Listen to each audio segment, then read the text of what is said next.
क्या आप खुश हैं, सेटिस्फाइड है या? नहीं, सबसे पहले तो मैं इस बात का जिक्र करना चाहूँगा कि all India Muslim personal law board की तरफ से आज जो दिल्ली में प्रेस कॉन्फ्रेंस हुई और जिसमें all India Muslim personal law board के तमाम ज़िम्मेदारों ने, ऑफिस बेरर्स ने वहाँ पर जो बात रखी है, मैं उससे मुत्तफ़िक़ हूँ, मैं उससे एग्री करता हूँ।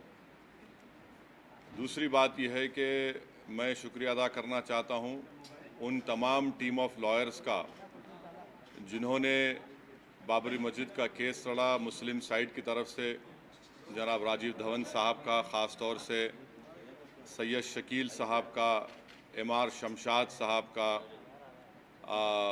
फ़ुज़ैल अयूबी साहब का, हमारे नाफडे साहब का, मीनाक्षी मैडम का, और तमाम जिन जिन का नाम मैं नहीं लिया उन तमाम का मैं शुक्रिया अदा करना चाहता हूं कि उन्होंने बहुत ही सिंसियरली मेहनत की और मुस्लिम साइड के केस को सुप्रीम कोर्ट के सामने रखा।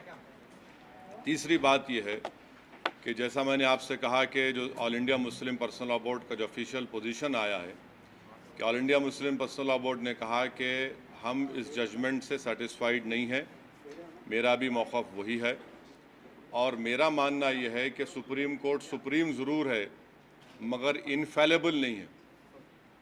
सुप्रीम ज़रूर है मगर इनफेलेबल नहीं है। चौथी बात, मेरा इस जजमेंट पर इनिशियल मेरा रिएक्शन ये है कि जिन्होंने बाबरी मस्जिद को डिमोलिश किया, शहीद किया 6 दिसंबर 1992 को, आज उन्हीं को ये बोलिए ट्रैवेस्टी कहिए, क्या कहिए, क़िस्मत कहिए कि आज उन्हीं को सुप्रीम कोर्ट कह रहा है कि ट्रस्ट बनाकर वहाँ पर आप मंदिर का काम शुरू करिए। मेरा मानना यह है कि अगर बाबरी मस्जिद 6 दिसंबर को शहीद नहीं होती तो क्या फ़ैसला देता कोर्ट? फ़ैसला क्या आता अगर मस्जिद वहाँ पर रहती? क्योंकि सुप्रीम कोर्ट ने आज क्योंकि 1045 पेजेस का जजमेंट है, उसमें टाइम लगेगा पढ़ने के लिए। सुप्रीम कोर्ट ने कहा है कि उस सुप्रीम कोर्ट ने जिक्र किया जजमेंट में बाबरी मस्जिद के शहादत का, डिमोलिशन का, कि वो क़ानून के ख़िलाफ़ था। तो अगर बाबरी मस्जिद शहीद नहीं होती तो क्या फ़ैसला आता? बताइए आप, फ़ैसला क्या आता? नहीं मालूम मुझे। फिर भी सुप्रीम कोर्ट सुप्रीम है मगर इनफेलेबल नहीं है। इसका मतलब क्या है? सुनिए। और 5 एकड़ ज़मीन का जो सुप्रीम कोर्ट ने फ़ैसला दिया है, देखिए हम मुसलमान जो है, हिंदुस्तान के संविधान पे हमको अटूट भरोसा है। हम अपने एक लीगल राइट के लिए लड़ रहे थे।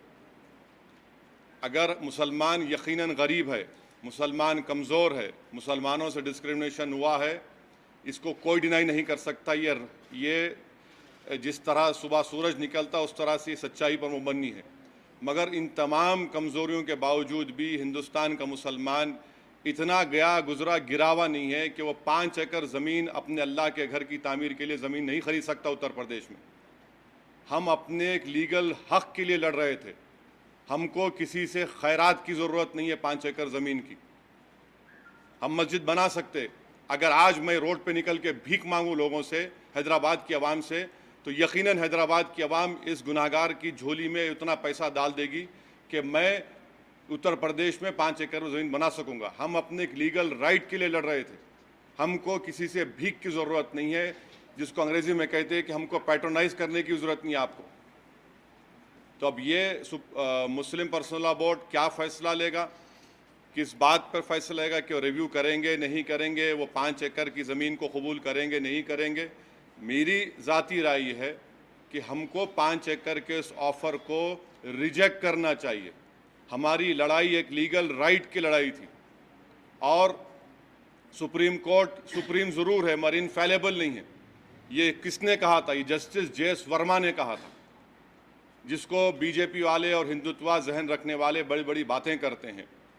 आखिरी बात यह है कि मेरा मानना यह है कि मुल्क जो है अब हिंदू राष्ट्र के रास्ते पर जा रहा है। संघ परिवार बीजेपी अयोध्या से इसको शुरुआत करेगी। एनआरसी, सिटीज़न अमेंडमेंट बिल, ये तमाम चीज़ें ऐसी हैं जो बीजेपी इसको इस्तेमाल करेगी। और मैं उन तमाम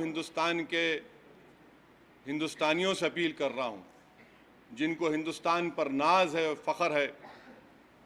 यकीनन आपको मुझसे नफ़रत होगी, आप मेरी राय से मुत्तफ़िक़ होंगे या नहीं होंगे सियासी तौर पर, मगर मैं आपको मुतनब्बे कर रहा हूँ कि आप देख लीजिए मेरी एक एक बात सच साबित होगी।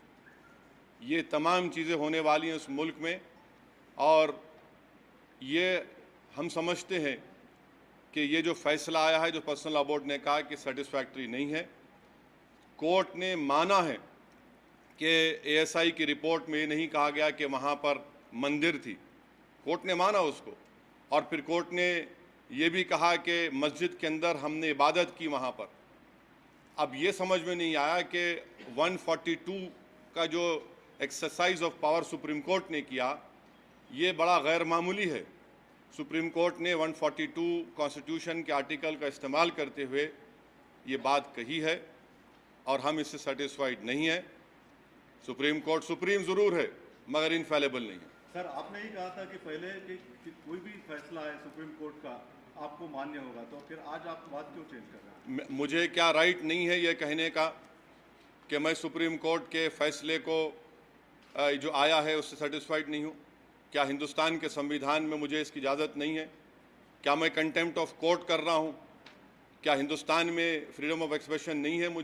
मुझे है, और उसका मैं इस्तेमाल करते हुए कह रहा हूँ। जो पर्सनल लॉ बोर्ड के सीनियर वकीलों ने कहा, पर्सनल लॉ बोर्ड के ज़िम्मेदारों ने कहा कि हम इस जजमेंट से सेटिस्फाइड नहीं है। वहाँ पर शरीयत के एतबार से मस्जिद थी, है और इंशाअल्लाह रहेगी। और मैं बताना चाह रहा हूँ संघ परिवार के लोगों को कि असदुद्दीन ओवैसी के बाद भी जब तक दुनिया कायम रहेगी, इस मुल्क में हम बाइज़्ज़त शहरी थे और रहेंगे, मगर हम अपनी नस्लों को ये बताते जाएंगे कि यहाँ पर 500 साल तक मस्जिद थी, और 6 दिसंबर 1992 को संघ परिवार ने और कांग्रेस की साजिश की वजह से वहाँ पर मस्जिद को सारी दुनिया के सामने शहीद किया गया और सुप्रीम कोर्ट को धोखा दिया गया था। सुप्रीम कोर्ट में उस वक्त जाकर कहा गया था। इसीलिए मैं कह रहा हूँ कि मस्जिद के ऊपर कोई सौदा नहीं किया जा सकता। मैं अपने ज़ाती घर का सौदा कर सकता हूँ, मगर मैं मस्जिद की ज़मीन का कोई सौदा नहीं कर सकता। और मैं उम्मीद करता हूँ और मुझे यकीन भी है कि all India Muslim personal law board meeting करेगा और जो फैसला लिया जाएगा हम उनके साथ हैं। 5 एकड़ के लैंड के बारे में आप कह रहे थे सर, धार्मिक सौहार्द भाईचारे के लिए अगर इस तरह का फैसला आया है सुप्रीम कोर्ट का, क्योंकि उससे पहले क्या ये फैसला, क्या नहीं सुनिए, क्या ये फैसला भाईचारगी के लिए आया है? इंसाफ जब होता है तो इंसाफ ये नहीं देखता, इंसाफ ये देखता है कि टाइटल के ऊपर होता है, जस्ट बहुत सी चीज़ों पर होता है। कौन कह रहा है कि हम भाईचारगी के खिलाफ हैं? यानी ये हो गया कि